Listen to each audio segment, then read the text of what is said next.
नमस्कार। आज का जो चैप्टर है वो 12th क्लास की एनसीईआरटी का चैप्टर है, जिसमें गांधी के बारे में बात करेंगे, उस स्वतंत्रता संघर्ष के बारे में बात करेंगे, जो आगे चलकर देश को स्वतंत्रता दिलवाने में कामयाब रहा। तो बात शुरू करते हैं 28 दिसंबर 28 दिसंबर 1885।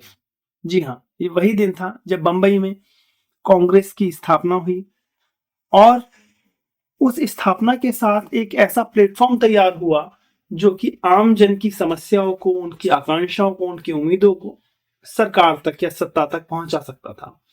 अब इसने अपनी सफलता और असफलताओं के दौर में इस रास्ते में कितनी सफलताएं प्राप्त की, कितनी नहीं की, वो हम बात आगे करेंगे। आज हम बात करते हैं गांधी की। देखिए, हर देश के अंदर अपना एक राष्ट्रीय नायक होता है। जैसे आप अमेरिका में देखते हैं जॉर्ज वॉशिंगटन को, इटली में देखते हैं गैरिबाल्डी को, उसी तरह से आप वियतनाम में हो ची मिन को देखते हैं, भारत के अंदर आप देखते हैं महात्मा गांधी को। जी हाँ, तो महात्मा गांधी भारत के स्वतंत्रता संग्राम का उन बहुत सारे हीरोज के अंदर से एक इतने बड़े हीरो बन के सामने आते हैं कि लोग उनको मानने पर मजबूर हो जाते हैं। और उसके बारे में होता क्या है वो हम इस बारे में बात करेंगे। टाइम था 1893 का, जब गांधी साउथ अफ्रीका जाते हैं सेठ अब्दुल्ला की लीगल फर्म के अंदर जॉब करने के लिए, और वो वहां लगभग 2 डिकेड मतलब 2 दशक तक रहते हैं। वहां पर वो गिरमिटिया जो मजदूर होते थे, जो वहां पर लेबर होती थी, गिरमिटिया मजदूर उन्हें बोला जाता था जो परमिट पर जाते थे, तो वहां पर उन्हें गिरमिटिया मजदूर कहा जाता था। उनकी जो स्थिति थी, जो उनकी हालत थी, वो दयनीय थी, बहुत अच्छी कंडीशन थी नहीं। गांधी जी उन समस्याओं से निजात दिलाने के लिए इंडियन ओपिनियन नाम का एक समाचार पत्र प्रकाशित करते हैं। उसके साथ साथ 2 फॉर्म बनाते हैं, टॉल्स्टॉय फॉर्म और फिनिक्स फॉर्म्स। इन सब के साथ साथ गांधी जी उनके हकों के, उनके अधिकारों के लिए साउथ अफ्रीका में लड़ते हैं। साथ साथ 1904-5 का वो दौर था जब जुलू कबीले से जो लड़ाइयां हुई ब्रिटिशर्स की, और उसमें गांधी जी ने जो ब्रिटिशर्स थे, सैनिक थे, उनको उनको सेवा करी। इसके साथ साथ उनकी जो प्रसिद्धि थी वो बिल्कुल ब्रिटेन तक भी गई, वहां की पार्लियामेंट तक भी गई। फिर उसके बाद गांधी को सार्जेंट मेजर की एक टाइटल दिया गया। फिर उसके बाद गांधी भारत आते हैं 1915 में, 1915 में। जी हाँ, और अपना राजनीतिक गुरु, क्योंकि वो गोपाल कृष्ण गोखले को मानते हैं, तो उनकी एक सलाह होती है कि आप भारत को जानना चाहते हैं तो भारत को एक बार आप भारतीय रेल में 3रे दर्जे में, मतलब जो थर्ड जो कैटेगरी होती है उसके अंदर आप घूम लो, जनरल जो डिब्बा डिब्बा की टिकट होती है, जो आप एक बार घूम के आ जाइए। और वो जाते हैं। गांधी का गांधी होना कुछ बन चुका था, कुछ बन रहा था, क्योंकि गांधी लुई टॉल्स्टॉय को पढ़ चुके थे, एडवर्ड कारपेंटर को पढ़ रहे थे, रस्किन को पढ़ रहे थे, है ना। उसके साथ साथ वो न्यू टेस्टामेंट के sermon on the mount Bible से प्रभावित थे। उसके साथ साथ वो गीता, जो भागवत गीता है, उससे बहुत ज्यादा प्रभावित थे। तो कहीं ना कहीं उनके अंदर वो मानवतावाद अंदर तक भरा हुआ था। अब समय था उसको प्रैक्टिकली का उसमें प्रयोग करने का। 1916 में पहली जो पब्लिक अपीयरेंस होती है गांधी की, वो होती है बीएचयू में, बनारस हिंदू यूनिवर्सिटी की जो मीटिंग होती है और जो स्थापना होती है, वहां पर गांधी को भी बुलाया जाता है। हालांकि बहुत ज्यादा लोग गांधी को उस टाइम तक जानते नहीं थे। गांधी को बुलाया जाता है कि गांधी ने साउथ अफ्रीका में बहुत बेहतर काम किया है, तो आप प्लीज बोलने हैं। गांधी वहां आते हैं और वो बताते हैं कि मुझे खुशी तो बहुत हो रही है यहाँ पर होने की, यहाँ मेरे को मौका मिला भाषण देने का, लेकिन मुझे इस चीज का अफसोस भी है कि भारत वो देश है जहां पर एक बड़ा तबका किसानों का है, एक बड़ा तबका यहाँ पर जो है किसानों के साथ साथ गरीबों का है, और वही यहाँ पर अनुपस्थित है, वो यहाँ नहीं है प्रेजेंट। तो मुझे इस चीज का दुख भी हो रहा है। और गांधी ने बोला कि आप इस तरीके से 4 दिन की मातम पूर्ति से दिसंबर के अंदर कुछ दिन की छुट्टियों में, और आप सोचते हो कि देश के लिए आप बहुत अच्छा काम कर लोगे, ऐसा होगा नहीं। आपको उन लोगों से जुड़ना पड़ेगा, उन किसानों से जुड़ना पड़ेगा, उन गरीबों से जुड़ना पड़ेगा, तभी ये जो कांग्रेस है, ये देश की आवाज सच में बन सकती है। अधिवेशन होता है, जो सेशन होता है 1916 में लखनऊ में जो सेशन होता है, उसमें एक शख्स बैठे होते हैं बिहार के चंपारण से आए हुए राजकुमार शुक्ल। वो गांधी जी से कहते हैं कि आपकी बातों से, क्योंकि वो प्रभावित होते हैं, और पहली बार जो किसान थे वो लखनऊ अधिवेशन के अंदर उसकी संख्या बहुत ज्यादा हो गई, मतलब उनका भी प्रेजेंस रहा वहां पे। उन्होंने कहा कि आप प्लीज हमारे साथ 1917 में जो गांधी गए चंपारण में, तो चंपारण के लिए जो इनविटेशन दिया था वो यही लखनऊ अधिवेशन में दिया था राजकुमार शुक्ल ने, और कहा कि आप हमारे साथ चलिए, वहां पर हमारे साथ जो वहां के जो नील के जो वो हैं बागान मालिक हैं, वो हमारे साथ ज्यादती कर रहे हैं, हमारे ऊपर इम्पोज करते हैं कि आप इंडिगो को उगाओ, होता है ना, नील की खेती करो, और उसके साथ साथ 3 कठिया जो सिस्टम है उनका वो इम्पोज करते हैं हम पे, और हम बहुत ज्यादा परेशान हैं।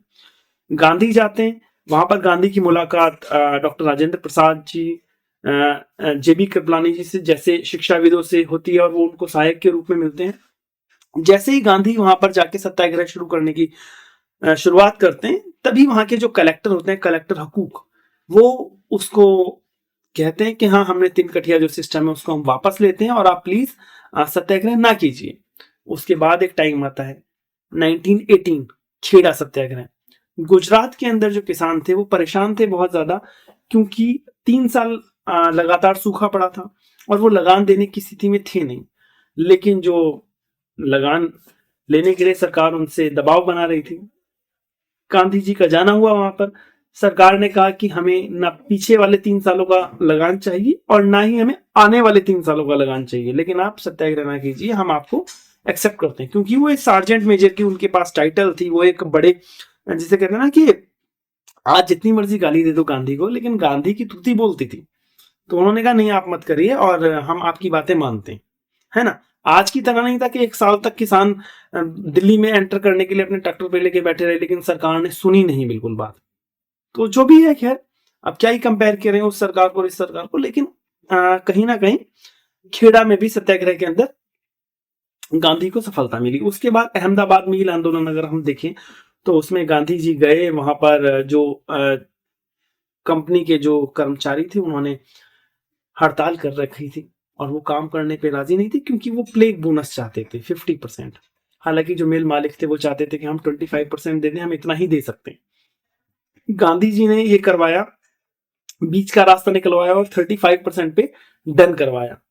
35% पे डन हो गया, गांधी जी को यहां भी सफलता मिली 1918। लेकिन देखते ही देखते एक बड़ा बदलाव आया 13 अप्रैल 1919, 13 अप्रैल 1919, जलियांवाला बाग। जी हाँ, जलियांवाला बाग में निर्मम रूप से बच्चों को, औरतों को, अबोध बालकों को और सभी को गोलियों से भून दिया गया। उसके बाद गांधी जी ने बड़े नाराज हुए उस सरकार से, और गांधी ने कहा कि अब जो अगला कांग्रेस अधिवेशन होगा वो अमृतसर में ही होगा। आपने वहां पर धारा 144 लगाई है ना, आप लगा के रखिए, हम आएंगे और वहीं पर करेंगे। और वो गांधी थे, ऐसे नहीं थे गांधी के उन्हें डर हो के हाँ उन्हें कोई मारेगा। उनको पता है कि धारा 300, वो धारा 144 वहां पे लगी हुई है, वहां पर अगर मैं जाऊंगा तो वहां गोलियां भी चल सकती हैं, क्योंकि वहां पर गोलियां चली हैं। उसके बाद भी गांधी का जो सीना था वो 56 इंच का नहीं था, बिल्कुल नहीं था 56 इंच का, लेकिन उसके बाद भी गांधी गए। तो हम इसलिए चाहते हैं कि 56 इंच वाला सीना अगर इतना डरपोक हो तो हमें नहीं चाहिए। गांधी का 56 इंच का नहीं था, गांधी वहां गए और अधिवेशन हुआ अच्छे से। एक गांधी के दबाव में एक वहां पर एक हंटर कमेटी बनाई गई कि हम जांच करेंगे कि ये क्या हुआ। लेकिन उस कमेटी की रिपोर्ट जो आई वो सेटिस्फाइंग नहीं थी। उसने कहा कि गोलियां जो थी वो थोड़ी सी ऊपर लग गई, हम पैरों पे मारना चाह रहे थे क्योंकि वो शांति व्यवस्था खराब कर रहे थे, और ये वो। गांधी हालांकि इससे बहुत ज्यादा नाराज हुए, और गांधी ने 1920 में अगर आप देखते हैं तो नॉन कॉपरेशन मूवमेंट शुरू किया। नॉन कॉपरेशन मूवमेंट में सेना के अभियानों में जाने से मना किया गया कि आप अपने लोगों से, भारतीयों से, कि आप ना जाइए। जो नेचुरल प्रोडक्ट्स थे उन पर हम टैक्स नहीं देंगे, ये कहा गया। उसके साथ साथ जो ब्रिटिश जो यूनिवर्सिटीज थी, जो स्कूल्स थे, वहां पर जाने से मना किया गया, ये सब चीजें।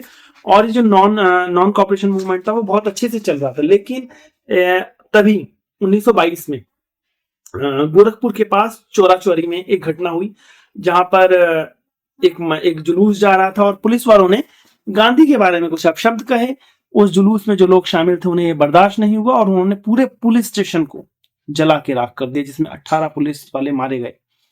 गांधी इस बात से आहत हुए, क्योंकि गांधी का मानना ऐसा था कि हमें साधन और साध्य हमारे दोनों प्योर होने चाहिए। अगर हम किसी चीज को पाना भी चाहते हैं ना, तो उसका जो तरीका हो वो बिल्कुल सही होना चाहिए।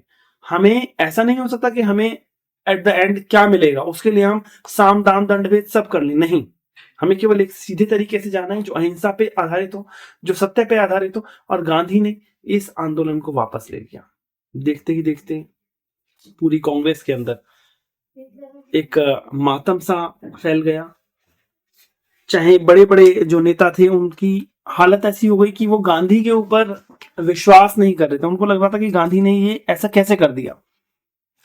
अब इसी दौर के अंदर अगर हम देखते हैं तो आने वाले टाइम के अंदर 1930 में सिविल ओबीडियंस मूवमेंट शुरू किया गांधी ने। पिछले 3 वर्षों में, क्योंकि एक ऐसी कुछ घटनाएं हो गई थी, साइमन आयोग आया था, आके वो वापस भी चला गया था अपमानित होकर। उसके साथ साथ मोतीलाल नेहरू ने एक नेहरू रिपोर्ट पेश की थी। जिन्ना ने अपना जो 14 जो पॉइंट जो एक प्रोग्राम था वो भी दिया था। इसके साथ साथ जवाहरलाल नेहरू और सुभाष चंद्र बोस जैसे लोग थे, उनका कहीं ना कहीं झुकाव जो था वो वामपंथ की ओर हो रहा था, वो लेफ्टिस्ट साइड जा रहे थे, है ना। तो ये सब चीजें हो रही थी, एकदम से देश बदल रहा था 1930 में। अब ये जो मूवमेंट शुरू हुआ, इसमें एक समझौता हुआ इरविन के साथ, और गांधी ने इसको भी वापस ले लिया। और उसमें ये डिसाइड हुआ कि हम भारत के भविष्य पे चर्चा करेंगे। और सेकंड जो गोलमेज जो सम्मेलन था, जो सेकंड राउंड टेबल कॉन्फ्रेंस थी, उसमें गांधी को बुलाया गया। गांधी वहां गए सेकंड में। अब गांधी वहां गए थे, वहां पर अंबेडकर भी गए थे। अंबेडकर गए थे वहां दलितों का प्रतिनिधित्व करने, लेकिन गांधी इस बात से नाराज हो गए, क्योंकि गांधी को यह लगता था कि जो कांग्रेस है वो दलितों का भी प्रतिनिधित्व करती है ना। तो क्योंकि जिन्ना तो मुस्लिम लीग की तरफ से गए थे, तो गांधी को लगा कि ऐसा कि आपने ये जो प्रतिनिधित्व आप कर रहे हैं जो भी, ये सही नहीं है। लेकिन अंबेडकर की बातों को जिन्ना ने भी माना, अंबेडकर की बातों को सरकार ने भी माना, ब्रिटिश गवर्नमेंट ने। और गांधी वहां से नाराज होकर आए और उन्होंने ये डिसाइड किया कि पानी वाले जहाज पर वो जब चढ़े, शिप पर, तब उन्होंने कह दिया कि मैं दोबारा से इस मूवमेंट को जारी रखूंगा। हालांकि जैसे ही वो बंबई में उतरे तो उन्हें अरेस्ट करके यरवदा जेल के अंदर डाल दिया गया, वो अनशन पर बैठ गए। अब गांधी के अंदर ये था कि आप अगर ऐसा करोगे, उनको भी अगर अलग करोगे, दलितों के लिए भी एक अलग आपको चाहिए आपको सीट्स, तो इस तरह से तो फिर जो सोसाइटी हमारी वो बढ़ जाएगी ना। तो जिन्ना मान नहीं रहे, आप भी ऐसे करोगे तो बड़ी समस्या आ जाएगी, प्रॉब्लम बहुत ज्यादा बढ़ जाएगी। लेकिन अंबेडकर के कुछ शब्द थे, अंबेडकर के शब्द थे कि बापू, आप हमें अपने तालाबों से पानी नहीं पीने देते, अपने कुओं को आप प्रयोग नहीं करने देते, आप जो गांव होता है ना, उसके अंदर एक साइड होती है जिसमें हम रह सकते हैं, हमारी परछाई तक से आप सबको समस्या होती है, हमारे रीति रिवाज, हमारे कर्म कुछ होते ही नहीं है, बापू हम हिंदू कैसे। और ये बात गांधी को अंदर से छू गई थी। हालांकि पूना पैक्ट हुआ और अंबेडकर गांधी की बात पे राजी हो गए। उसके बाद गांधी ने ये डिसाइड किया, ये निर्णय लिया कि वो अब कांग्रेस की राजनीति को छोड़कर सामाजिक परिवर्तन की और अपना काम करेंगे। और उन्होंने उसके बाद फिर हरिजन यात्रा हो, या हरिजन यात्रा के साथ साथ उसके लिए जो उनके जो न्यूज़पेपर्स थे, जो उनके ऊपर भी काम किया गांधी ने। उसके अंदर अगर आप देखोगे तो उनके जो न्यूज़पेपर थे उसमें था हिंद स्वराज में भी, खैर उन्होंने इसकी काफी बात की थी, लेकिन गांधी ने इस पे अच्छे से बात की और उसके साथ साथ वो आगे बढ़े। इसके बाद एक टाइम आता है 1942 का, जब क्विट इंडिया मूवमेंट शुरू होता है। क्विट इंडिया मूवमेंट 8 अगस्त 1942 को शुरू होता है। इसका जो ये शुरू क्यों होता है, ये शुरू इसलिए होता है क्योंकि जो ब्रिटिशर्स थे उन्होंने इंडिया को, जो इंडियंस जो सोल्जर्स थे उनको सेकेंड वर्ल्ड वॉर में शामिल कर लिया था बिना उनकी मर्जी के। मतलब हमारे पास जो भारतीय जो नेता थे या जो भी थे लीडर्स, उनकी कोई सहमति नहीं थी और उन्होंने सेकेंड वर्ल्ड वॉर में हमें शामिल कर लिया था। अब हम चाहते थे कि अब हमें जल्दी से जल्दी आजादी चाहिए, तो इसलिए फिर जो कांग्रेस थी, क्योंकि गांधी राजनीति से जा चुके थे और वो सामाजिक जीवन में जा चुके थे, वो दलितों के लिए काम कर रहे थे, लेकिन नेहरू ने कहा कि बापू आप एक बार आह्वान कर दो, आप कह दो, आप स्लोगन्स दे दो, क्योंकि आप जब बोलते हो तो देश सुनता है। गांधी ने बोला करो या मरो, डू और डाई, ये स्लोगन दिया और आगे बढ़े। हालांकि ये जो आंदोलन था, ये जो मूवमेंट था, वो बहुत ज्यादा सफल नहीं हो पाया, लेकिन इतना तो उन्हें समझ आ गया ब्रिटिश को कि अब हम बहुत लंबे टाइम तक यहाँ पर राज नहीं कर सकते। देश आज़ाद हुआ 1947 में, लेकिन उसके बाद 13 जैन 1948 को एक क्या ही बोले उसे, आदमी भी नहीं बोल सकते, वो आदमी था क्या, नाथूराम गोडसे। जो भी बोल सकते हैं आप, आदमी और औरत के बीच में जो भी आप बोल सकते हो वो था, क्योंकि उसने एक बूढ़े आदमी को जो लगभग 80 साल का है उसको 3 गोलियां मारी। और देखिए गांधी पर जो अटैक हुए, जो भी उन पे हत्या के प्रयास हुए, वो तब नहीं हुए वो जब हिंदू मुस्लिम को जोड़ रहे थे, वो हिंदू मुस्लिम की एकता की बात कर रहे थे, ऐसा नहीं हुआ। अगर ऐसा हुआ होता तो 1947 के अंदर वो नोआखाली के अंदर वो वहां गए थे, वहां पे भी हो सकती थी, दिल्ली में भी आए वो दंगे शांत करने, हो सकती, लेकिन उन पे जो अटैक हुआ, जो उन पे अटैक होने शुरू हुए, वो तब हुए जब उन्होंने बात जोरदार तरीके से उठानी शुरू करी। उन्होंने उस सामंतवादी जो सोच थी उसके अगेंस्ट जाके उन्होंने बात की। उन्होंने बात की कि जो जो गांव के जो कुएं हैं उससे सभी वर्ग के लोग पानी पी सकते हैं, सभी लोग बराबर हैं। जब उन्होंने इस तरीके से बात करनी शुरू करी गांधी ने जब ये वाली बात की कि आप वो सोच को हटा दो कि मैं बड़ा हूं ये छोटा है, तब एक जो विशेष सोच रखने वाले लोग हैं उनके पेटों में दर्द हुआ।